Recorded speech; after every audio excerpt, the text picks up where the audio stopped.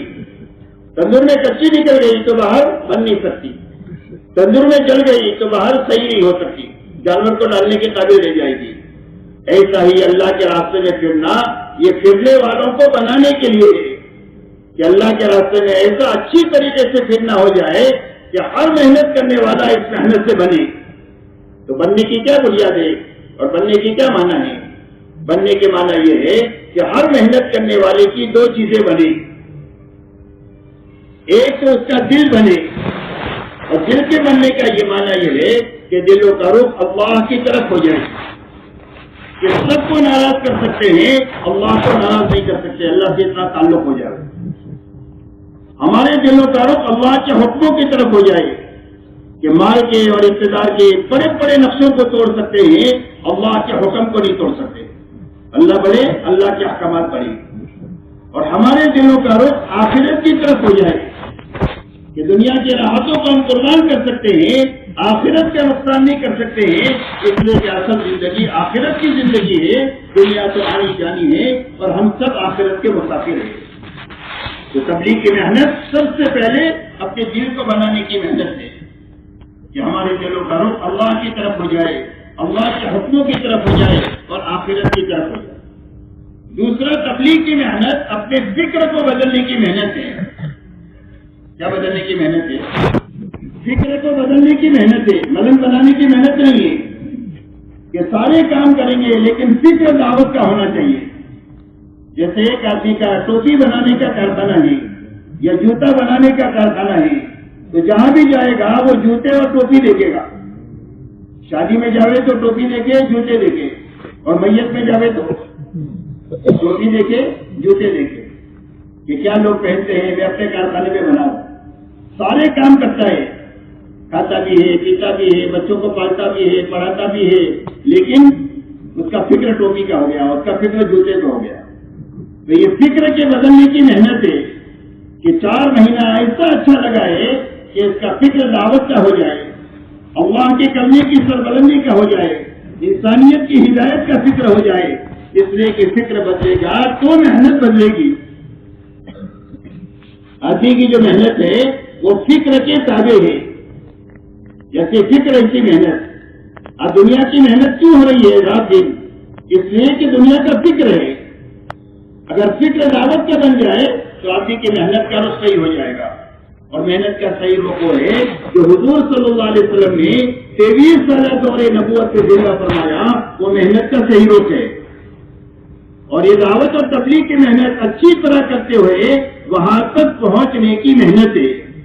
جب ایک بندہ وہاں تک پہنچ جائے گا، اللہ اس مجمے کے کندھے پر رکھ کر حق کو دنیا میں چلا دیں گے۔ تو حضور صلی اللہ علیہ وسلم نے محنت کا کیا رخ قائم فرمایا؟ آپ نے محنت کا یہ رخ قائم فرمایا 23 سالہ دور نبوت میں کہ ہر ایمان والا اپنی جان مال دعوت پر اتنی لگائے جتنا دعوت کا تقاضا ہے، دوسرا عبادت پر اتنی لگائے جتنا عبادت کا تقاضا ہے، تاکہ عبادت میں حقیقت پیدا ہو جائے، عبادت امت میں زندہ ہو جائے۔ تیسرا، اپنی جان مال اللہ کے مخلوق کو راحت پہنچانے کے لیے خدمت پر اتنی لگائے جتنا خدمت اور اخلاق کا تقاضا ہے۔ نمبر 4، اپنی اور اپنے متعلقین کی ضرورتوں کے حاصل کرنے میں اور پورا کرنے میں اپنی جان اور مال کو لگائے، لیکن بقدر ضرورت لگائے، اسراف سے بچ کر کے لگائے۔ یہ محنت کا صحیح رخ ہے، جس صحیح رخ پر اللہ تعالیٰ نے 600 سال کی جہالت اور گمراہی کو ختم کیا ہے، وہ محنت کے اس رخ کی وجہ سے کیا ہے۔ جب محنت کو، دعوت اور تبلیغ کی محنت کو ہم صحیح طریقے سے کریں گے تو آہستہ آہستہ ہمارے دلوں کا رخ بھی صحیح ہوتا جائے گا اور ہمارا فکر بھی بدلتا جائے گا، اور جتنا فکر بدلتا جائے گا اتنا محنت کا رخ صحیح ہوتا جائے گا، اور جب محنت اپنی مطلب تک پہنچ جائے گی تو اللہ تعالیٰ اپنے فضل سے اور اپنی قدرت کاملہ سے حق کو ان کے گدے پر رکھ کر دنیا میں چلا دیں گے، اور غلط زندگیوں کو اللہ تعالیٰ مخلوق فرما دیں گے۔ اس میں میرے محترم دوستو، اللہ نے ایک بڑا کام دیا ہے۔ پورا مجمع طے کرو کہ اس کام کو صحیح کرنا ہے، اور پوری طریقے سے کرتے ہوئے وہاں تک پہنچنے کا ہم کو حصہ بننا ہے. کیونکہ پورا مجمع تیار ہے, آگے کا مجمع تیار ہے, پیچھے کا مجمع تیار ہے. اللہ تعالیٰ بہت قبول فرمائے, بہت ساری رکاوٹوں کو دور فرمائے. اللہ دنیا بھی اچھے سے اچھی بنا دے اور اللہ آخرت بھی اچھے سے اچھی بنا دے. اب میرے محترم بزرگوں دوستو, ان دو چیزوں کو بڑھانا ہے اور صحیح کرنا ہے. ایک تو نقل و حرکت بڑھانا ہے, جماعتوں کا خروج بڑھانا ہے. تو جماعتوں کے خروج کے بڑھانے کا کیا راستہ؟ جماعتوں کے خروج کے میرے دوستوں بڑھانے کا راستہ یہ ہے کہ اس مجمع میں جتنے لوگ ہیں ہر مجمع اپنی اپنی مسجد کو دیکھے کہ ہماری مسجد میں کتنا عملہ ہے جو اس محنت میں لگا ہوا ہے کسی نہ کسی درجے میں. ابھی ہے یا نہیں ہے وہ نمبر 2 کی بات ہے, لیکن اس محنت میں کتنا مجمع آیا ہے, کتنے لوگوں کے 4 مہینے لگے ہیں, کتنے لوگوں کے چلے لگے ہیں. جو 4 مہینہ چلہ لگائے ہوئے, سال 4 مہینہ لگائے علماء, یہ ہمارا سرمایہ ہے. تو ہمارا جو سرمایہ ہر مسجد کے اطراف میں ہے وہ محفوظ ہونا چاہیے اور نئے نئے لوگ اس محنت میں آتے رہنا چاہیے. یہ محنت کا صحیح روپ ہے. جب مجمع محنت پر باقی رہے گا اور نیا مجمع آتا رہے گا تو تھوڑے سے عرصے میں کام کی مضبوط شکل مسجد میں, حلقے میں, شہر میں, ملک میں اور عالم کے چپے چپے میں پیدا ہو جائے گی. حضور پاک صلی اللہ علیہ وسلم کے زمانے میں 23 سال میں کام ہونے کی بنیاد یہ ہے کہ جو آپ کی محنت پہ آیا وہ محنت پر جمع رہا, آگے بڑھتا رہا, نئے لوگ آتے گئے تو 23 سال میں کام پورا ہو گیا. آنا ہی آنا ہے, جانا نہیں ہے. جو مجمع آیا وہ کام پر جمع اور آگے بڑھا اور نیا مجمع آتا گیا تو 23 سال میں کام پورا ہو گیا. ہمارے یہاں میرے دوستوں آنا جانا لگا ہوا ہے, معاف کرنا کہ لوگ لگاتے بھی ہیں اور ضائع بھی ہو رہے ہیں. آپ اپنی مسجد کے اطراف میں دیکھو کہ کتنا مجمع ہے, سال لگایا ہوا, 4 مہینہ لگایا ہوا, چلہ لگایا ہوا مجمع. یہ ہمارا سرمایہ ہے. سب سے پہلے ہمارا سرمایہ محنت پر ہونا چاہیے اور نئے لوگ محنت پہ آتے رہنا چاہیے. محنت پر ہونے کی کیا شکل ہے؟ محنت پر ہونے کی شکل یہ ہے کہ سالانہ 4 مہینہ لگائے یا کم سے کم اپنا سال کا چلہ اپنے وقت پر اپنی جماعت بنا کر کے لگائے. مہینے میں 10 دن لگائے یا کم سے کم اپنی جماعت بنا کر 3 دن اچھا لگائے. روزانہ 8 گھنٹہ لگائے یا کم سے کم 2.5 گھنٹہ لگائے. یہ محنت کی 2 شکلیں ہیں. یہ بات یاد رہے گی. جو محنت میں آیا ہے وہ محنت پر باقی رہنا چاہیے, یا تو سالانہ 4 مہینے پر باقی رہنا چاہیے یا چلے پر باقی رہنا چاہیے. ماہانہ 10 دن پر ہونا چاہیے یا 3 دن پر ہونا چاہیے. روزانہ 8 گھنٹے پر ہونا چاہیے یا 2.5 گھنٹے کی محنت پر ہونا چاہیے. تو اس فکر کو لے کر اس مجمع کو اپنے اپنے محلوں میں جانا ہے کہ بھائی جانا ہے محلوں میں لے کر, پورا مجمع تیار ہے اس کے لیے. اب آپ ہی بتاؤ, آپ کی مسجد کے اطراف میں جتنا مجمع ہے, 4 مہینہ چلہ لگایا ہوا, سال لگایا ہوا, اس مجمع کو سب کو وصول کرنے کے لیے آپ کو کتنا وقت چاہیے؟ کتنے مہینے میں آپ وصول کر لیں گے؟ اس لیے کہ آپ فکر کریں گے, محنت کریں گے, دعا کریں گے تو وصول ہوگا. ہمارے ذمہ 3 چیزیں ہیں. کام کا صحیح رخ سوچنا, اس پر اپنے بس کی محنت لگانا اور دعا کی طاقت لگانا. جب ہم 3 چیز پوری لگا دیں گے تو ہمارے بس میں جو نہیں ہے وہ اللہ کر دیں گے. یہ ترتیب ہے. تو فکر, محنت اور دعا کے لیے آپ اللہ تیار ہے. اب آپ یہ بتاؤ, آپ کو کوئی چیز یہاں سے طے کر کے جانا ہوگی کہ اتنے مہینے میں ہم انشاءاللہ سب کو وصول کر لیں گے. کتنا وقت چاہیے آپ کو؟ جتنا وقت آپ مانگو گے اتنا دیں گے. 4 مہینہ, 6 مہینہ, 8 مہینہ, جتنا بھی چاہیے آپ کو ملے گا. بتاؤ کتنے مہینے میں وصول کریں گے سر؟ کیونکہ بات تو سمجھے نا آپ میری. جو ہمارا سرمایہ ہے وہ کام میں باقی رہنا چاہیے اور نئے لوگ محنت پہ آنا چاہیے. یہ محنت کی صحیح اور مضبوط شکل ہے. ان کو وصول کرنے کے لیے آپ کو کتنا وقت چاہیے؟ بولو, آپ کے بولنے کی کتنے؟ جی 4 مہینے. اللہ قبول فرمائے. اور بھائی بتاؤ, زیادہ مانگو گے تو زیادہ بھی دیں گے. 1 سال, چلو ماشاءاللہ 1 سال 4 مہینے کی دور آئی ہے. تو 4 مہینے والے بھی قابل قدر ہے, سال والے بھی قابل قدر ہے. لیکن یہ فکر لے کر ہم کو جانا ہے کہ ان کو کسی نہ کسی درجے میں ان کو محنت میں لگانے کی فکر لے کر ہم کو جانا ہے کہ بھائی جائیں گے انشاءاللہ. جب آپ ان سارے مسئلے کو سامنے رکھ کر کے جب سوچو گے تو ابھی اس وقت میں ہماری جماعتیں جتنی نکل رہی ہے اس سے کئی گنا زیادہ جماعتیں نکلے گی. جتنی جماعتیں اس وقت میں نکل رہی ہے اس سے کئی گنا جماعتیں نکلے گی جب سارا عملہ ہمارا کام پر ہوگا اور نیا مجمع ہمارا کام میں آتا رہے گا. اس لیے ہر جماعت میں 2-3 آدمی پرانے ہوں 8-10 آدمی نئے ہوں. اس طریقے سے جماعتوں کے بنانے کا نظام بنانا تاکہ نقل و حرکت بڑھنی چاہیے اور بڑھتے بڑھتے وہاں تک پہنچے جہاں اللہ کے علم میں پہنچانا چاہیے کہ وہ کریں گے انشاءاللہ.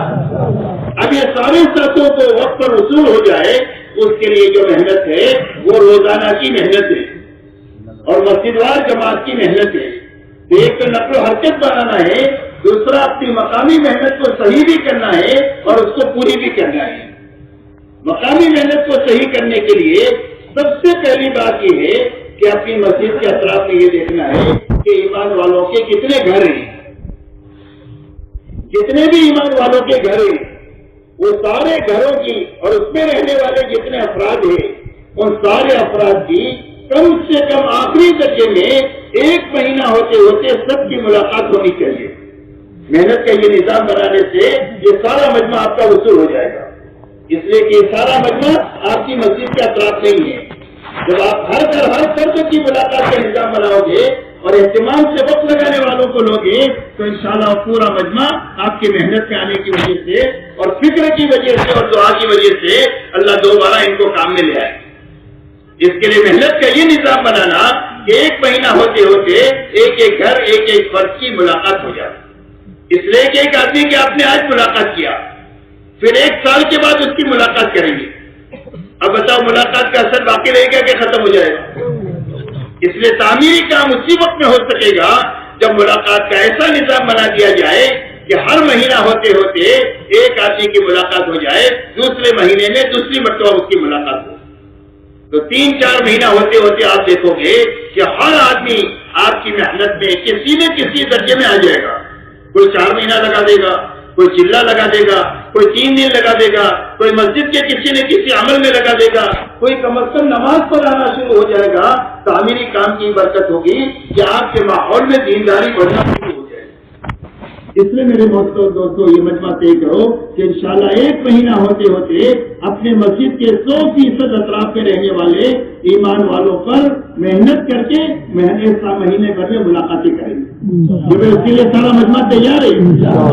اب اس کی آسان شکل میرے دوستوں یہ ہے کہ آپ جو ہے وہ 2-2 آدمیوں کی 3-3 آدمیوں کی جماعت بنا. آپ کی مسجد میں جتنے ساتھی روزانہ کی محنت میں ہیں ان کی 2-2 کی 3-3 کی جماعتیں بنا دو اور مسجد کے اطراف میں جتنے دیہات ہیں ان جتنے گھر ہیں ان سارے گھروں کو بھی آپ تقسیم کر دو. تو ایک جماعت بنی ہے آپ کی 3 آدمیوں کی. آپ کی مسجد کے اطراف میں 200 گھر ہیں, 5 جماعتیں آپ کی بنی, 15 ساتھی ہیں, تو 40 گھر ایک جماعت کو دے دو کہ بھائی 40 گھر میں اگر 100 آدمی رہتے ہیں تو 1 مہینے میں ملاقات آسانی سے ہو جائے گی کہ نہیں ہو جائے گی؟ تو اس کے لیے اپنے ساتھیوں کو بھی تقسیم کرنا, گھروں کو بھی ان ساتھیوں پر تقسیم کرنا. 1 نمبر جماعت 1 سے لے کر 40 تک کام کرے گی, دوسری جماعت 41 سے لے کر 80 تک کام کرے گی, تیسری جماعت 81 سے لے کر 130 تک کام کرے گی اور 1 مہینہ ہوتے ہوتے 100% گھر اور افراد کی ملاقات ہو جائے گی. جب محنت کا یہ رخ قائم ہوگا تو ہر جماعت کو اپنا کام کا نفع نظر آئے گا. ہر جماعت 30 دن تک 40 گھروں پر محنت کیا تو کیا نفع ہوا؟ 5 آدمی نمازی بن گئے, 3 آدمیوں نے 3 دن لگایا, 2 آدمیوں نے غلط زندگیوں سے توبہ کیا. یہ محنت کا نفع ہے. جب محنت کا نفع ہر جماعت کے سامنے نظر آئے گا تو ہر جماعت کی طبیعت کام پر چل پڑے گی. اب یہ طبیعت پر کام بوجھل ہو گیا ہے, طبیعت کام پر آمادہ نہیں ہے. جب کام کا نفع نظر آئے گا تو طبیعت کا بوجھ ختم ہو جائے گا اور طبیعت کام پر چل پڑے گی, بلکہ ایسی دوڑے گی کہ روکنے سے بھی نہیں رکے گی. اس لیے میرے دوستوں اپنی اپنی مسجدوں کے اطراف میں محنت کا یہ روک قائم کرنا. جو وہ قائم کریں گے بھائی, کون قائم کریں گے یہ روک؟ ماشاءاللہ ماشاءاللہ ماشاءاللہ, اللہ تعالیٰ قبول فرمائے, آسان فرمائے.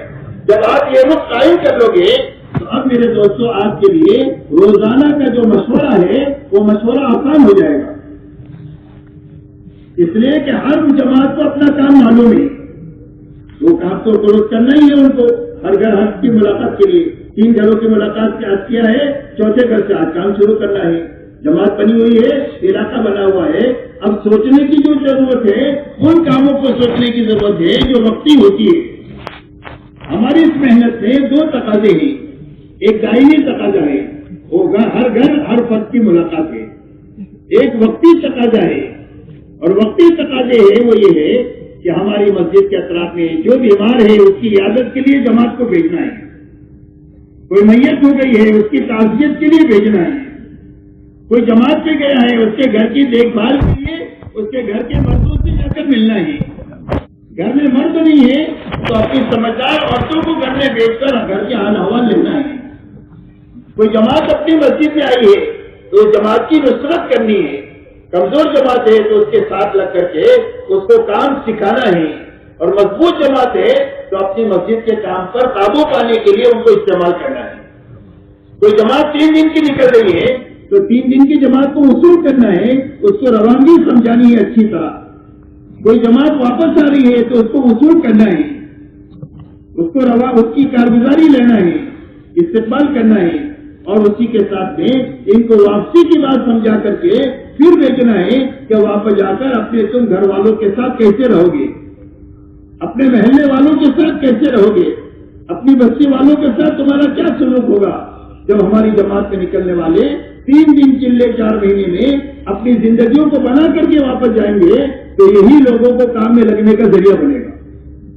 لوگ تقریر سے تبلیغ میں نہیں آئیں گے، ہماری زندگیوں کو بدلتا ہوا دیکھ کر لوگ جوک در جوک تبلیغ کی طرف آئیں گے، اس لیے کہ ہر گھر میں کسی نہ کسی لائن کی پریشانی ہے، کئی باپ کی طرف سے پریشانی ہے، کبھی بیٹے کی طرف سے پریشانی ہے، کبھی بھائی کی طرف سے پریشانی ہے، کبھی شوہر کی طرف سے پریشانی ہے، اور اس ساری پریشانیوں میں لوگ اس کا علاج تلاش کرتے ہیں، اور وہ علاج اللہ نے اس محنت میں رکھا ہے۔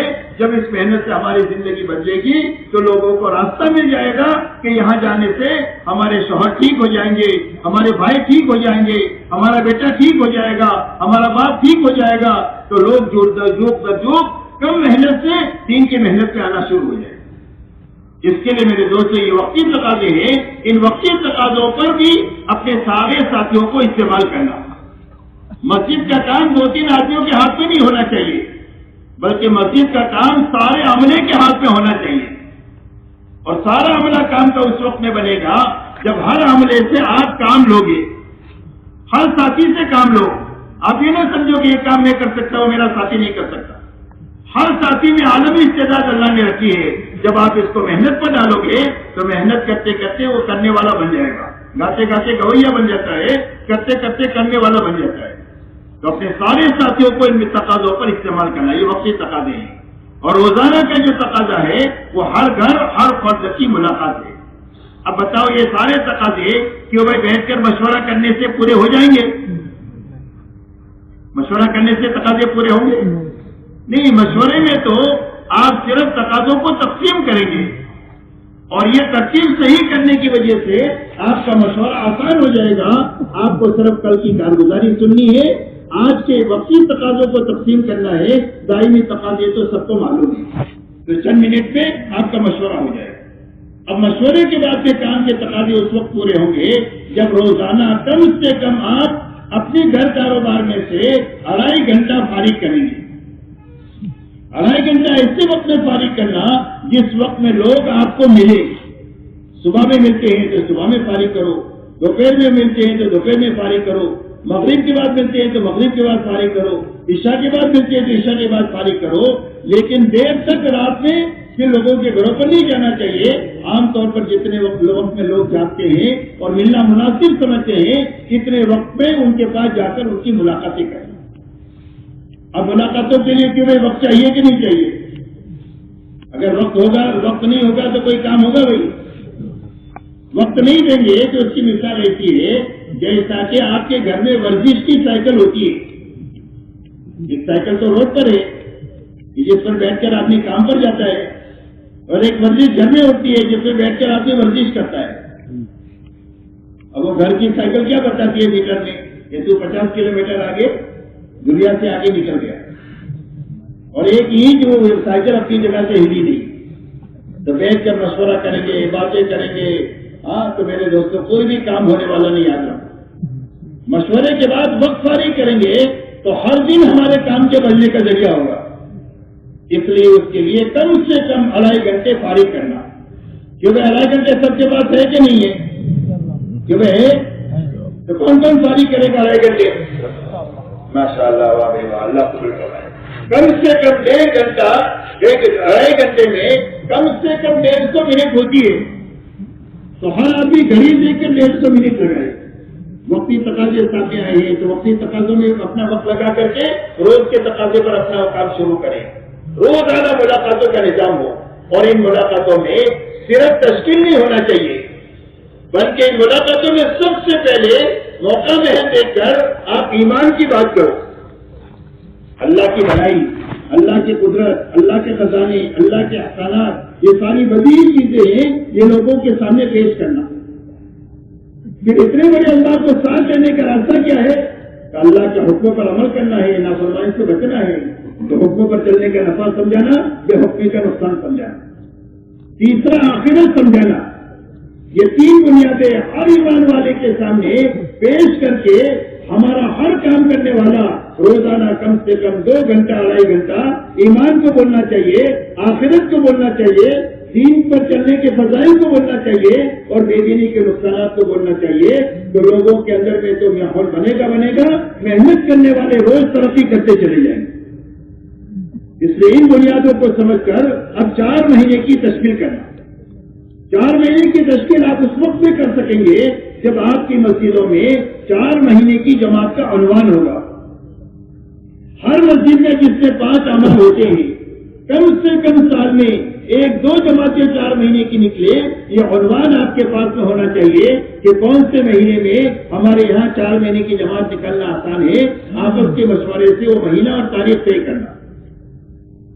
اس کے بعد جو ساتھی 4 مہینے میں نہیں جا سکتے ہیں، ان کی چلوں کی تشکیل کرنا، ان کے اوقات طے کرنا کہ کون سے مہینے میں کون سا ساتھی چلا لگائے گا، تاکہ آپ کی مسجد میں ہر وقت پہ تقاضے رہنا چاہیے 4 مہینے کی جماعت کے، چلوں کی جماعت کے، ہر ہفتے میں 3 دن کی جماعتوں کے، تاکہ آپ لوگوں کی ملاقات میں جب جائیں تو آپ کے ذہن میں کام ہونا چاہیے.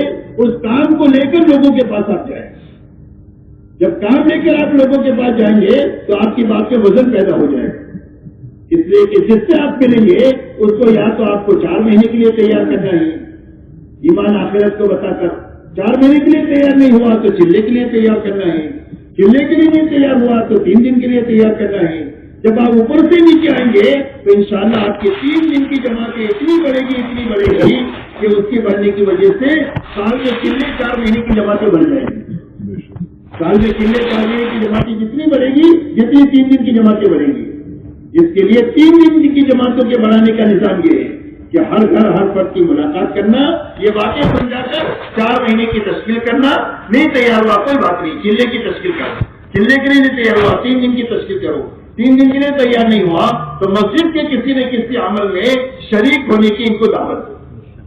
اس طریقے سے روزانہ ایک تو مشورہ کرنا ہے، ایک روزانہ 2.5 گھنٹہ لگا کر کے ایک گھر ایک فرد کی ملاقات بھی کرنا ہے، اور اپنے وقتی تقاضوں کو بھی پورا کرنا ہے. کہ وہ کریں گے انشاءاللہ. اسی کے ساتھ تیسرا جو کام کرنا ہے وہ فضائل کی تعلیم میں اپنی اپنی مسجدوں میں فضائل اعمال اور فضائل صدقات کی تعلیم میں عمل کی نیت سے پابندی کے ساتھ اپنے آپ کو محتاج سمجھ کر بٹھانا ہے. جب عمل کی نیت سے بیٹھیں گے یہ تعلیم کا عمل اتنا طاقتور عمل ہے کہ ہماری ایمان کی کھوٹ تعلیم کی برکت سے دور ہو جائے گی. ہماری نماز کی سستی تعلیم کی برکت سے دور ہوگی. ہمارے گھروں کے جھگڑے تعلیم کی برکت سے دور ہوں گے. ہماری زندگی میں حلال حرام کی رعایت تعلیم کی برکت سے آئے گی. ہمارے اندر اللہ کو راضی کرنے کے جذبہ تعلیم کی برکت سے آئے گا. بڑے بننے کا، سماعت کا، ریا کا، یہ سارے جذبے ختم ہوں گے. یہ تعلیم کی برکت سے ہوگی. یہ ایمان کو پانی پہنچانے والا عمل ہے. اور جان مال کی صحیح ترتیب لگانے کی وہ زندگی میں زندہ ہوگی، وہ تعلیم کی برکت سے ہوگی. اس لیے پابندی کے ساتھ روزانہ اپنی تعلیم میں بیٹھنا، اور اتنی دیر تعلیم کرنا جتنی دیر مسجد میں آنے والا مجمع بشاشت کے ساتھ بیٹھے. جتنی بشاشت بڑھتی جائے آہستہ آہستہ بڑھائے. ایسا نہیں کہ ہم تو آدھا گھنٹہ کریں گے تو بیٹھے نہیں بیٹھے, یہ ترتیب صحیح نہیں ہے. آپ تو جتنی بشاشت ہے اتنی دیر تعلیم کریں. 10 منٹ کی ہے تو 10 منٹ کرے, 15 منٹ کی ہے تو 15 منٹ کرے. جتنی بشاشت بڑھے, طلب بڑھے, اتنا تھوڑا تھوڑا وقت آگے بڑھاتے چلے جائیں. کہ وہ کریں گے انشاءاللہ. اسی کے ساتھ میں اپنے گھر کا ماحول بنانے کے لیے اپنے گھروں میں بھی تعلیم کرنا. روزانہ ہماری موجودگی میں اپنے گھر والوں کے بیچ میں بیٹھ کر چھوٹے بڑوں کو لے کر فضائل اعمال اور فضائل صدقات سے اتنا پڑھنا کہ ان کی طلب باقی رہے کہ ایک دو حدیث اور پڑھتے تو زیادہ اچھا ہوتا. اتنی دیر تعلیم کرنا اور محبت کے ساتھ کرنا, ڈانٹ ڈپٹ کے ساتھ نہیں, برا بلا کہنے کے ساتھ نہیں, مار پیٹ کے ساتھ نہیں, تانا تشریح کے ساتھ نہیں. کوئی نہ بھی کہے تو برداشت کرنا. اور آپ تعلیم کرتے رہو. 2-2.5 مہینہ 3 مہینہ ہوتے ہوتے اللہ تعالیٰ گھر کا ماحول تعلیم کی برکت سے بنا دیں گے. حضرت جی رحمۃ اللہ فرماتے تھے کہ تمہارے گھروں میں جتنے بے دینی کے سوراخ ہے وہ سارے سوراخ تعلیم کی برکت سے بند ہو جائیں گے. اور گھروں میں نماز کی فضا بننا شروع ہو جائے گی. گھروں میں سیکھنے سکھانے کی فضا شروع ہو جائے گی. گھروں میں قرآن پاک کی تلاوت کا ماحول ہو جائے گا. گھروں میں سنت کا ماحول زندہ ہو جائے گا. گھروں میں صبح شام کی تسبیحات زندہ ہو جائے گی. گھروں میں سادگی اور حیا کا ماحول بن جائے گا. اور گھروں میں جتنی برائیاں آئی ہوئی ہے وہ آہستہ آہستہ ساری برائیاں تعلیم کی محبت کے ساتھ کرنے کی برکت سے ختم ہو جائے گی. اس لیے فضائل کی تعلیم پابندی کے ساتھ اپنے گھروں میں کرتے ہوئے کبھی کبھی اپنے گھروں میں 6 نمبر کے مذاکرے بھی کرنا ہے اور باری باری کرنا ہے. کبھی آپ کریں, کبھی بیٹی سے کرائے, کبھی بیوی سے کرائے, کبھی اماں سے کرائیں. باری باری 6 نمبر کا مذاکرہ کرنا تاکہ یہ 6 صفات ہر چھوٹے بڑے کی زندگی میں اپنی زندگی میں لانے کا فکر پیدا ہو جائے کہ مجھے اپنا ایمان بنانا ہے, مجھے اپنی نماز اچھے سے اچھی بنانی ہے, مجھے اپنی زندگی علم کی روشنی میں گزارنی ہے, اللہ سے روز اپنا تعلق بڑھانا ہے, ہر مسلمان سے محبت کرنا سیکھنا ہے, اللہ کو راضی کرنے کی اور آخرت بنانے کی فکر میں لگنا ہے, اور اپنی جان مال کی ترتیب وہ قائم کرنا ہے جو حضور صلی اللہ علیہ وسلم امت کی قائم کرتی گئے. تو یہ فکر پیدا ہو اس کے لیے 6 نمبر کے مذاکرے کریں کہ بھائی کون کون گھروں میں تعلیم شروع کریں گے. ماشاءاللہ اللہ تعالیٰ قبول فرمائے, برکت عطا فرمائے. اسی کے ساتھ میرے محترم دوستو, اپنے محلے میں 100% نماز کی فضا بنے اور ہمارے ہر ہفتے کے گشت سے جماعت نکلے. اس کے لیے ہفتہ والی گشت ایسا اچھا کرنا کہ یہ 2 چیزیں وجود میں آنا چاہیے. ایک تو 100% نماز کی فضا بنے, دعوت عبادت کو زندہ کرنے کے لیے ہے, اذان نماز کو زندہ کرنے کے لیے ہے. سال بھر کی محنت کے بعد میں ہم کو یہ ضرور دیکھنا چاہیے کہ ہماری مسجد میں کتنے نمازی بڑھے, اس لیے کہ دعوت عبادت کو زندہ کرنے کے لیے ہے. اس لیے کہ 100% نماز ہمارے محلوں میں زندہ ہو اس کی فکر کرنا ہے. حضرت جی رحمۃ اللہ علیہ کے زمانے میں آپ کو یاد ہوگا یہ پوچھا کرتے تھے کارگزاری میں کہ بھی ہم کو تو ایسی بستیاں بتاؤ جہاں 100% مسلمان مرد عورتیں نمازی ہو, مرد مسجدوں میں نماز پڑھے, عورتیں اپنے گھر کی مسجد میں نماز پڑھے. اگر کوئی گاؤں بتاتے تھے تو حضرت خوش ہو جاتے تھے. ہماری محنت عبادت کو زندہ کرنے کے لیے ہے اور پہلے عبادت میں نماز زندہ ہونی چاہیے. 100% نمازی بنے اس کی فکر کے ساتھ میں اچھے سے اچھا گشت کرنا, جس میں پرانے زیادہ ہو نئے کم ہو, 2 نمازوں کے درمیان کا وقت فارغ کر کے کریں, مسجد میں بات بھی ہو, جماعتیں بھی ضرورت کے مطابق باہر جائیں, اندر میں دعا کا نظام بھی ہو, استقبال کا بھی نظام ہو, اور ایسا اچھی طریقے سے گشت کرنا فکر اور ذکر کے ساتھ کہ نماز کی فضا بھی بنتی جائے. اور ہمارے ہر گشت سے بھلے 3 دن کی جماعت نکلے لیکن نقد جماعتیں نکلے کہ بھائی کریں گے انشاءاللہ. یہ عمومی کا حضور صلی اللہ علیہ وسلم کی محنت کے سب سے زیادہ قریب ہے. اس میں اللہ نے اتنی طاقت رکھی ہے کہ پورا قرآن عملی طور پر امت میں جو زندہ ہوگا یہ عمومی گشت کی برکت سے زندہ ہوگا. آپ دیکھو ایک جماعت جاتی ہے گشت میں, ایک آدمی نماز نہیں پڑھتا, اس سے ملاقات کیا, سمجھا کر لے آئے, اس نے وضو کیا تو وضو والی آئے زندہ ہو گئی. نماز کے لیے کھڑا ہوا تو نماز سے قائم کرنے کی جتنی آیتیں نماز میں قرآن میں وہ ساری زندہ ہو گئی. قرآن پڑھا تو یہ قرآن پڑھنے کی آیت زندہ ہو گئی. رکوع کیا تو رکوع کی آیت زندہ ہو گئی. اس کے بعد تعلیم کے بیان میں بیٹھا, تشکیل ہو گئی 3 دن کی, تعلیم کے حلقے میں بیٹھا, ماں باپ کی نافرمانی کا وبال سنا, ماں باپ کو راضی کر لیا. تو پھر والدین احسانہ قرآن میں کتنی جگہ پر آیا ہے وہ عملی طور پر اس کی زندگی میں زندہ ہو گئی. زندگی میں حرام تھا, حرام کا وبال سنا، حرام سے نکل گیا، پوری آیت اسلام کی زندہ ہو گئی۔ میرے دوستوں، پورے قرآن کو زندہ کرنے کی طاقت اللہ نے عمومی گشت میں رکھی ہے، شرط یہ ہے کہ صحیح طریقے سے ہو جائے۔ اس لیے پورا مجمع طے کرے کہ انشاءاللہ ایسا گشت کریں گے کہ 100% نماز کی فضا بنے اور اپنی مسجد سے 3 دن کی چلے کی 4 مہینے کی جماعتیں نکلے۔ شعبے کریں گے انشاءاللہ، اپنے محلے کے ماحول کو بناتے ہوئے اپنے اطراف میں جتنے وہ محلے ہیں جن محلوں میں مسلمان رہتے ہیں، خصوصیت کے ساتھ غریب مسلمان جہاں رہتے ہیں اور دین سے بے خبر مسلمان رہتے ہیں، وہ اصل ہماری محنت کا میدان ہے۔ ہماری مسجد کے اطراف میں بھی، اطراف کی بستیوں میں بھی، اطراف ضلعوں کے اندر میں بھی اور صوبوں کے اندر میں بھی اور ملکوں میں بھی وہ علاقے ہماری محنت کا میدان ہے جو مسلمان دین سے بے خبر ہے اور دنیا کے اعتبار سے فقیر ہے۔ اس لیے کہ یہ 2 بنیادیں ارتداد کی ہے، افلاس اور جہالت۔ یہ 2 چیزیں جن میں ہوتی ہے وہ معمولی بہانے سے اسلام سے نکل جاتے ہیں۔ ان سے کہا جائے کہ تمہارے گھر کا ریپیئرنگ کرا دیں گے تو اسلام سے نکل جاتے ہیں، تمہارے بچوں کو اسکول پڑھا دیں گے تو اسلام سے نکل جاتے ہیں، تمہارا علاج کرا دیں گے تو اسلام سے نکل جاتے ہیں، معمولی چیزوں سے۔ اس لیے کہ میرے دوستوں ان کو ایمان کا نفع معلوم نہیں اور غربت ہے، ضرورت ہے، تو عام طور پر یہ لوگ نکل جاتے ہیں۔ اس لیے وہ اصل ہماری محنت کا میدان ہے۔ ہم چلے میں 4 مہینے میں 3 دن میں دوسرے گشتوں میں ایسے ایسے علاقوں کو تلاش کریں گے، محلے کے بھی، بستیوں کے بھی، ضلعوں کو بھی، صوبوں کو بھی اور ملکوں کو بھی، کہ جہاں کے لوگ غریب بھی ہیں اور فقیر بھی اور جاہل بھی ہے، ایسے لوگوں پر محنت کر کے اپنے ایمان کی اور اپنی مغفرت کا سامان کریں گے، حفاظت کا، اور اللہ تعالیٰ سے ان کو قبول بھی کرا لیں گے تاکہ یہ ایمان پر جیے اور ایمان پر مرے۔ اس کے لیے ایسے محلوں میں دوسرے گشت کے ذریعے سے 2 مہینہ 3 مہینہ محنت کر کے وہاں کے لوگوں کو 3 دن اپنے ساتھ لے کر کے ان کو اچھی طرح کام سمجھا کر کے ان کو وہاں پر مسجدوار جماعت بنا دینا۔ مسجدوار جماعت بنی جائے تو دیکھ بھال کرتے رہیں اور ان کو کام پر لگاتے رہیں۔ اگر نہیں بنی تو مشورے سے دوسری مسجد والوں کو دیں، ہو سکتا ہے ان کے ہاتھ پر اللہ ان کو کھڑا کر دے، لیکن جب تک لوگ نکلیں گے نہیں ہمارے ساتھ، جب تک وہ کام کے بنے گے نہیں۔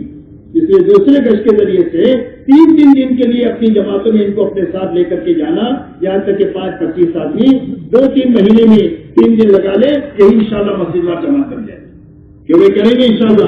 کون کریں گے؟ ماشاءاللہ دوسرا گشت سب کریں گے، اللہ تعالیٰ قبول فرمائے۔ اسی کے ساتھ میرے محترم دوستو، ہم کو مہینے میں 27 دن کا ہمارا کیلنڈر، تبلیغ والوں کا کیلنڈر کتنے دن کا؟ 27 دن کا۔ ہم 3 دن اللہ کے راستے میں لگائیں گے، اور لگائیں گے نہیں بلکہ ہر پرانا اپنی جماعت بنا کر کے جائے گا۔ جب 27 دن اپنی جماعت بنانے کی ہم محنت کریں گے تو جماعت میں جا کر ترقی نہیں ہوگی، ہم تو مقام پر رہتے ہوئے ترقی کریں گے۔ اس لیے کہ جماعت کو صندوق میں نہیں رکھی ہے کہ آپ تالا کھول کر نکال دو گے۔ جماعت نکالنے کے لیے بہت پاپڑ کھیلنے پڑتے ہیں، پورا مہینہ 50-100 آدمیوں کی آپ ملاقات کریں گے، ایمان آخرت کی بات کریں گے، دین کا نفع بے دینی کا نقصان سمجھائیں گے، تو جا کر 10-12-15 آدمی آپ کے ہاتھ لگیں گے۔ تو ہماری ترقی کا اور بنتے رہنے کا ذریعہ یہ جماعت کے بنانے کی محنت ہے۔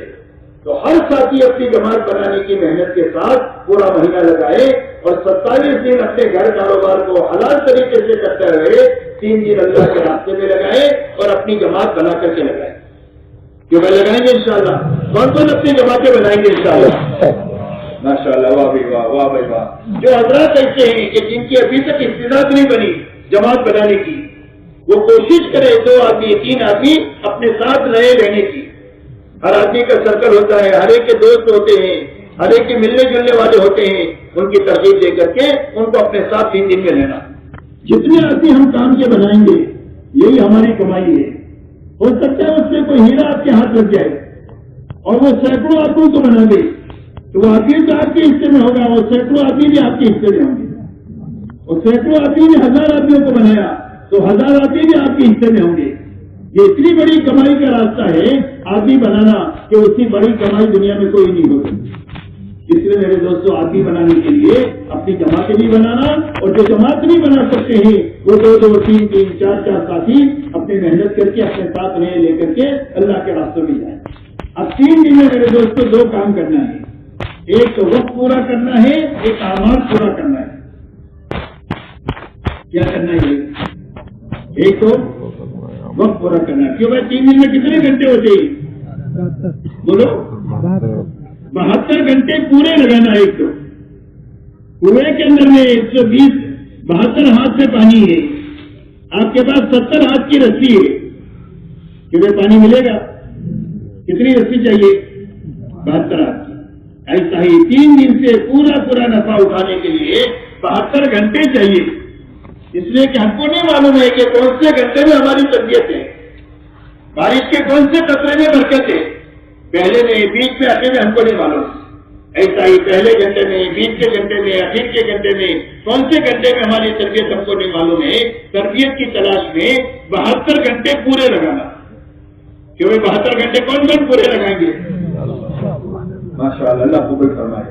بھلے اس کے لیے ایک دن تنخواہ کٹا کر آپ کو لگانا پڑے تو بھی آپ لگائیں, یہ آپ کا نقصان نہیں ہے بلکہ یہ قربانی ہے. ایک دن کی آپ چھٹی لیں گے نا تنخواہ کٹا کر کے, اس کو نقصان نہ سمجھے, یہ قربانی ہے. اور قربانی اللہ کے خزانے سے لینے کا سب سے بڑا دروازہ ہے. قربانی پر اللہ اتنا دیں گے کہ ہم کو تو چمکا دیں گے, نسلوں کو چمکا دیں گے. شرط یہ ہے کہ قربانی ہونی چاہیے, صحیح ہونی چاہیے اور اللہ کے لیے ہونی چاہیے, اور کوئی جذبہ نہیں ہونا چاہیے. تو اللہ کے خزانے سے لینے کا اتنا بڑا دروازہ ہے یہ. اس لیے میرے دوستوں 72 گھنٹے ایک تو پورے لگانا. دوسرا 72 گھنٹوں میں اعمال پورے کرنا. اس لیے کہ پھرنے کے لیے نہیں ہے بلکہ پھرنا اپنے آپ کو بنانے کے لیے. جیسے میں نے پہلے بھی کہا, 2 چیزیں بنانے کے لیے, ایک دل بنانے کے لیے اور ایک فکر کو صحیح کرنے کے لیے. تو اس کے لیے کیا راستہ ہے؟ اس کے لیے نکلنے کے زمانے میں سب سے پہلا کام ہے, جتنے کرنے کے کام ہیں انفرادی اجتماعی اعمال, اس کی پابندی کے ساتھ اپنا وقت لگانا. جتنے اعمال کرنے کے ہیں انفرادی اعمال, اجتماعی اعمال, اس کی پابندی کے ساتھ اپنا 3 دن لگانا. وقت کا بھی 3 دن اور ہر عمل کا بھی 3 دن. 3 دن کا تہجد, 3 دن کی صبح شام کی تعلیم, 3 دن کی روزانہ 5 گشت, 3 دن کی روزانہ صبح شام کی تسبیحات, 3 دن کی پرانے ہر عمل کو 3 دن. انفرادی اجتماعی سب سے پہلے کرنے کے کام کرتے ہوئے اپنا 3 دن لگانا. بچنے کی جتنی چیزیں ہیں ان ساری چیزوں سے بچتے ہوئے 3 دن لگانا. آدمی کی بننے کی یہ 2 بنیادیں ہیں, کرنا اور بچنا. جیسے علاج کی 2 چیزیں ہوتی ہے, دوائی کھانا اور پرہیز کرنا. آپ نے دوائی نہیں کھائی تو علاج نہیں ہوگا, اور یہ دوائی کھائی پرہیز نہیں کیا تو دوا کام نہیں کرے گی. ایسا ہی ہمارے بننے کی یہ 2 بنیادیں ہیں, کرنا اور بچنا. کرنا اور بچنا یاد رکھیں, سارے کام کرنا, ساری چیزوں سے بچنا جو بچنے کی چیزیں ہیں, خاص کر کے موبائل سے اپنے آپ کو بچانا. اس وقت کا سب سے بڑا فتنہ جو ہے وہ موبائل ہے. اس لیے 3 دن میں, چلے میں, 4 مہینے میں موبائل نہ لے جائیں. یہ سب سے زیادہ اچھا وقت لگانے کی ترتیب ہے. ہو سکتا ہے کہ ضرورت ہو تو پوری جماعت میں مشورے سے ایک آدمی موبائل وہ بھی بند کر کے رکھ دو. کبھی ضرورت پڑے 15 دن میں, 10 دن میں, تو اپنا ضرورت استعمال کر کے بند کر کے پھر رکھ دیا. اس لیے کہ فون چالو رہے گا تو آدمی یکسو ہو ہی نہیں سکتا تبلیغ میں. کبھی بیوی کا, کبھی بچوں کا, کبھی دوستوں کا, کبھی اسٹیٹ کا, کبھی نوکر کا, تو آدمی بیچارہ تبلیغ کیا کرے گا؟ آدمی تو اسی میں الجھا رہے گا. اس لیے میرے دوستوں بچنے کی ساری چیزوں سے بچتے ہوئے اور کرنے کے سارے کام کرتے ہوئے اپنا ہر دن گزارنا. روزانہ اپنا محاسبہ خود کرنا کہ آج کے دن کیا کیا, کیا نہیں کیا. سارے کام ہو گئے تو شکر کریں. کوئی کام چھوٹ گیا, تلافی ہو سکتی ہے تو تلافی کر کے سوئے. اجتماعی عمل چھوٹ گیا, تلافی نہیں کر ہو سکتی ہے تو توبہ استغفار کر کے 2 رکعت صلاۃ توبہ پڑھ کر سوئے. جس عمل کے کرنے پر خوشی نہ ہو اور جس کے چھوٹنے پر غم نہ ہو وہ کام نہیں ہوتا ہے, وہ کھیل ہوتا ہے. اور کھیل پر اللہ کا کوئی وعدہ نہیں ہے, کام پر اللہ کا وعدہ ہے. اس لیے شکر اور استغفار کے ساتھ میں اپنا 3 دن لگانا, چلہ لگانا, 4 مہینہ لگانا, روز اپنا محاسبہ کرتے ہوئے اس محنت پہ چلنا. یہ پہلی بنیاد ہے. دوسری بنیاد میرے دوستوں یہ ہے کہ جہاں پر بھی آپ کی جماعت جائے 3 دن کی, چلے کی, 4 مہینے کی, وہاں پر آپ کو 3 دن 4 دن آخری درجے میں ایک ایک گھر, ایک ایک فن پر محنت کر کے ایمان آخرت سمجھا کر ان کو 4 مہینہ چلہ کم سے کم 3 دن کی جماعت نکلنے کے لیے تیار کرنا. اس لیے کہ ہماری محنت تقریب کے لیے نہیں ہے, ہم بیانات کرنے کے لیے نہیں پھرتے. ہم حضور صلی اللہ علیہ وسلم والی محنت کو امت میں زندہ کرنے کے لیے پھرتے ہیں. اس لیے کہ امت کا المیہ یہ نہیں ہے کہ امت کو دین معلوم نہیں ہے، اور امت کا المیہ نہیں ہے کہ دین کے پر چلنے کے وسائل نہیں ہے، وسائل بھی ہے، معلومات بھی ہے، لیکن اندر میں دین پر چلنے کی طاقت نہیں ہے۔ وہ طاقت صرف ہماری تقریر سے نہیں پیدا ہوگی، اس لیے وہاں پر محنت کر کے ایک ایک گھر ایک ایک فرد پر محنت کر کے اللہ کے راستے میں ان کو نکلنے کے لیے تیار کرنا۔ اس لیے جماعت بنانا یہ ہمارے نکلنے کا دوسرا کام ہے، اپنے آپ کو بنانے کے ساتھ اس کے لیے اپنے آپ کو تھکانا، کبھی نکلے گی کبھی نہیں نکلے گی، لیکن محنت پوری لگا دینا۔ محنت کا نام کام ہے، نتیجے کا نام کام نہیں ہے۔ نتیجہ تو اللہ کی ذمہ ہے، اللہ علیم اور حکیم ہے، اپنے علم اور حکمت سے کبھی جلدی نکال دیتے ہیں، کبھی دیر بھی نکال دیتے ہیں، کبھی بہت اچھا نکالتے ہیں، کبھی اچھا نکالتے ہیں۔ نتیجے کا نام بعد میں ہے، محنت کا نام اصل کام اصل ہے۔ حضور صلی اللہ علیہ وسلم طائف میں تشریف لے گئے، کوئی نتیجہ نہیں ہے فوری طور پر، لیکن پوری آسمانی دنیا میں ہلچل بن گئی، اس لیے کہ محنت پوری ہو گئی۔ اس لیے اپنی محنت پوری لگانا جماعت کے نکالنے کے لیے اللہ کے راستے میں، یہ دوسرا کام ہے تبلیغ میں نکل کر۔ تیسرا کام میرے دوستوں یہ ہے کہ جس مسجد میں آپ گئے وہاں مسجد وار جماعت نہیں ہے، جب آپ نکل جائیں گے تو اس مسجد میں محنت ختم ہو جائے گی۔ تو کسی مسجد میں محنت ختم نہیں ہونی چاہیے، مسجد میں محنت ہوتی رہنی چاہیے۔ اس لیے پہلے دن سے آپ کی فکر یہ ہو کہ یہاں مسجد وار جماعت بنا کر کے ہم کو نکلنا ہے۔ اس لیے وہاں کے لوگوں کو مانوس کرنا، ان کو قریب کرنا، ان کو اپنے ساتھ اعمال میں شریک کرنا۔ آپ ان کو مشورے میں لو، تعلیم میں لو، ملاقاتوں میں لو، گشتوں میں لو، یہی 5 کام ہیں۔ 3 دن آپ کے ساتھ اعمال میں رہیں گے، کام کی کچھ نہ کچھ سوئی بوجھ بھی آئے گی، کام کا نفع بھی دیکھیں گے، اور جب سوئی بوجھ اور کام کا نفع دیکھیں گے تو کام کا دائیا پیدا ہو جائے۔ آخری دن تشکیل کر کے آپ ان کی جماعت بنا دیں، ان کے اعمال کا وقت طے کر دیں۔ آپ نے بنیاد ڈال دیا، بیج ڈال دیا، اللہ اس کو اگائیں گے۔ جب کبھی بھی کام کریں گے اس میں آپ کا حصہ ہوگا۔ مسجد وار جماعت بنی ہوئی ہے تو دیکھو کہ نام کی ہے کہ کام کی ہے، اس لیے کہ اکثر مسجد وار جماعتیں نام کی ہے، کام کی تھوڑی ہے، معاف کرنا۔ اور اس کا نقصان یہ ہے کہ اکثر وقت لگائے لوگ کام پر نہیں ہیں، تو نہ ہونے کی وجہ مسجد وار جماعت کی کمزوری ہے۔ مسجد وار جماعت ہی ان کو وصول کر سکتی ہے، آپ کے مرکز شہر کا، ملک کا مرکز ان کو وصول نہیں کر سکتا ہے، مسجد وار جماعت ہی ان کو وصول کر سکتی ہے۔ اس لیے مسجد وار جماعت کمزور ہے، تو جو کمزوری ہے دور کر کے آگے بڑھنا۔ وقت لگائے لوگ بہت ہے، حرکت میں تھوڑے ہیں، بیٹھے ہوئے لوگوں پر محنت کر کے ان کو ہمت دلانا، ان کو ترغیب دینا، ان کی خدمت کرنا، ان کی حوصلہ افزائی کرنا، اور دوبارہ ان کو کام میں لگانے کی فکر کرنا، ان بنیادوں کو سامنے رکھ کر دن بھر اپنے آپ کو تھکانا۔ مولانا کے صاحب رحمۃ اللہ علیہ فرماتے تھے کہ ہمارے کام میں مقصود تعب ہے، تعب کہتے ہیں تھکنے کو، کہ آدمی اتنا سکے کہ اللہ کو پیار ہو آ جائے تو کام ہو گیا۔ اللہ کہتے ہیں میرا بندہ تھک گیا تو کام ہو گیا، اس لیے اپنے آپ کو تھکانا۔ ایک جگہ پر فرمایا کہ اللہ تو جبل شہد کے پیچھے ہے، کہ محنت کا ایک پہاڑ ہے، اس کے پیچھے اللہ ہے۔ جتنا اپنے آپ کو تھکا دیں گے اتنا اللہ مل جائے گا ہم کو۔ اس لیے دن بھر اپنے آپ کو خوب تھکانا، اپنے اعمال کے کرنے میں، بچنے کی چیزوں سے بچنے میں، جماعت کے نکالنے کی محنت میں، جماعت کے بنانے کی محنت میں، بنی ہوئی جماعت ہے تو اس کو کام پر لگانے کی محنت میں، بیٹھے ہوئے لوگوں کو کام پر کھڑا کرنے کی محنت میں، دن بھر اپنے آپ کو تھکانا، اور رات کو اچھا وقت لے کر کے اللہ کے سامنے نماز میں، دعا میں، آہوزاری میں لگنا۔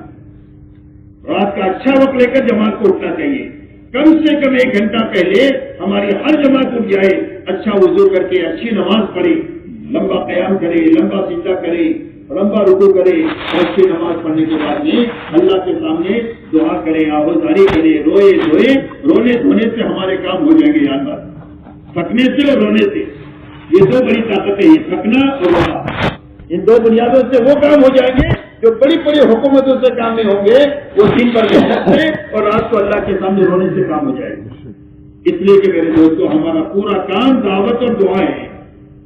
یہ نقل و حرکت کی مثال برتن کی ہے، تو برتن کی طاقت کس میں ہے؟ اس کے اندر کی چیز میں ہے۔ بسلری کی قیمت اس کے پانی میں ہے، اور اگر دودھ ہے تو 50 روپیہ ہے، پانی ہے تو 20 روپیہ ہے، شہد ہے تو 500 روپیہ ہے، چاندی ہے تو 1000 روپیہ ہے، سونا ہے تو لاکھوں روپیہ ہے۔ زر کی قیمت مضروب کی وجہ سے ہوتی ہے۔ ایسا ہی ہماری جو محنت کی فضیلت ہے، برکت ہے، اس کی قیمت ہے، اس کی قوت ہے، وہ قوت دعوت اور دعا میں ہے۔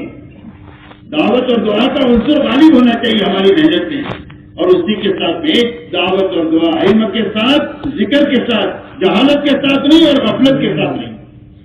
اس لیے گھنٹوں بیٹھ کر تعلیم کے حلقوں میں علم لینا اور نماز کی کثرت سے، تسبیح کی کثرت سے، قرآن پاک کی تلاوت کی کثرت سے اللہ سے روز اپنا تعلق بڑھانا، اور اخلاق کے ساتھ، بد اخلاقی کے ساتھ نہیں، اور منمانی کے ساتھ نہیں، قربانی کے ساتھ. اس لیے کہ جب قربانی کے ساتھ اس محنت کو ہم کریں گے تو قربانی پر اللہ ایک ہدایت کا انعام دیں گے.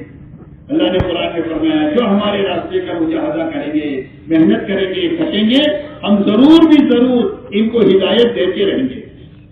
اور اللہ نے فرمایا وَيَهْدِي إِلَيْهِ مَن يُنِيبُ، فرمایا جو اللہ کی طرف رجوع کرے گا، انابت کرے گا، اللہ تعالیٰ اس کو ہدایت دیں گے. اس لیے دعوت اور دعا، علم اور ذکر کے ساتھ، اخلاق کے ساتھ، منمانی کے ساتھ، قربانی کے کا ساتھ نہیں بلکہ قربانی کے ساتھ، اور اپنے آپ کو ایسا تھکانا کہ اللہ کو پیارا ہے.